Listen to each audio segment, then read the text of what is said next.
28 premature babies evacuated from Gaza's Al-Shifa hospital were urgently taken to Egypt for treatment on Monday. The move followed deaths in the hospital amid a collapse of medical services during Israel's military assault on Gaza City. Israeli forces seized Al-Shifa last week to search for an alleged Hamas tunnel network. The evacuation was either described as voluntary departures by Israel or, according to doctors, as ejections by troops. The babies, originally in Rafah, were fighting serious infections, according to the World Health Organization. 8 infants have died since doctors raised concerns about inadequate conditions in the neonatal ward. In Gaza, Israel attacked an Indonesian-funded hospital, killing at least 12 Palestinian and injuring numerous others. The hospital in Beit Lahia, surrounded by Israeli tanks, faced artillery rounds, despite the hospital staff denying the presence of armed militants inside. Israel insisted it was targeting terror infrastructure and accused Hamas of using human shields. In the north, where Israel has ordered evacuation, thousands remain, seeking shelter in hospitals with depleting resources. In the south, Israeli strikes in Rafah killed at least 14 Palestinians. No immediate Israeli comment was available. Meanwhile,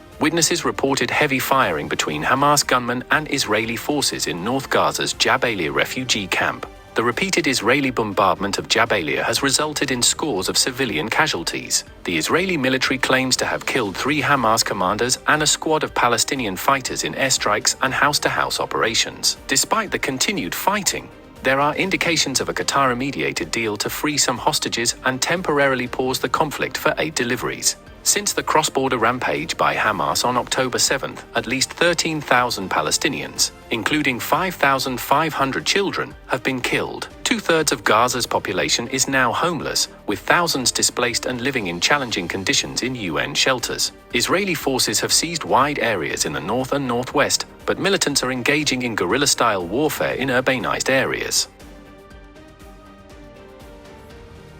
PMLN spokesperson Maryam Aurangzeb firmly denied on Monday any plans within her party to modify the 18th constitutional amendment. This response followed earlier reports suggesting that the PMLN's manifesto committee was considering various proposals, including a complete reversal of the 18th Amendment and adjustments in the distribution of financial resources among provinces. The proposed NFC restructuring aimed to ensure that resources transferred to provinces would reach local governments at the grassroots level. The 18th Amendment, enacted during the PPP-led government in 2010, decentralized powers to provinces in critical areas such as health, women development, social welfare, and local government. Aurangzeb noted that the opinions of relevant PMLN officials were not sought before the reports were published. In her statement, she emphasized the party's future intentions to further augment resources for all units across the nation.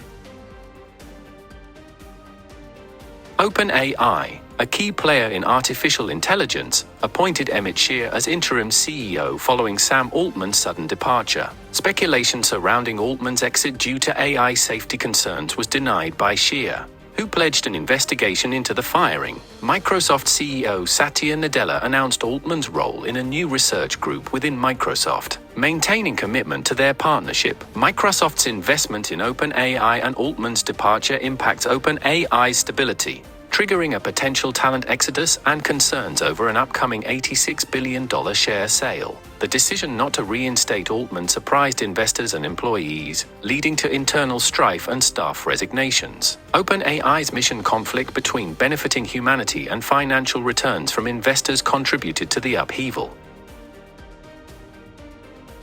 In Germany, the appearance of a Taliban official at a mosque in Cologne has sparked condemnation from the government. The Interior Minister, Nancy Faeser, called it completely unacceptable and demanded explanations from the Turkish organization, DİTİB, which manages the mosque. The Taliban official, Abdul Bari Omar, had attended a conference organized by an Afghan association. DİTİB claimed they had no prior knowledge of the event, stating that it had deviated from the original agreement and rejected any association with the Taliban. The foreign ministry revealed that the Taliban official did not have a German visa, but had entered using a Schengen visa from a neighboring country.